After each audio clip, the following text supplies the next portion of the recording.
dresi so lepi, tako da upam, da nam bojo v prihodnosti prinesli veliko sreče.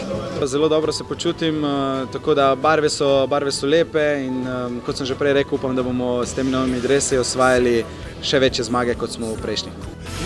Kaj se zgodilo bo, zvezde so prižgane v mraku, pravo pot nam kaže. Je najbolj pomembno, da mi jutri zmagamo, res je, da bi bilo zelo lepo dati mogoče gol v Kopru pred domačimi navijači, ampak dosti pomembnejše je, da mi to tekmo jutri dobimo, da se dobro pripravimo za tiste kvalifikacijske tekme. Mi hočemo iti v to tekmo na zmago in bomo tudi naredili vse. Če bomo mi taki pravi, kot znamo biti, pol bo vsakemu nasprotniku težko igrati proti nam.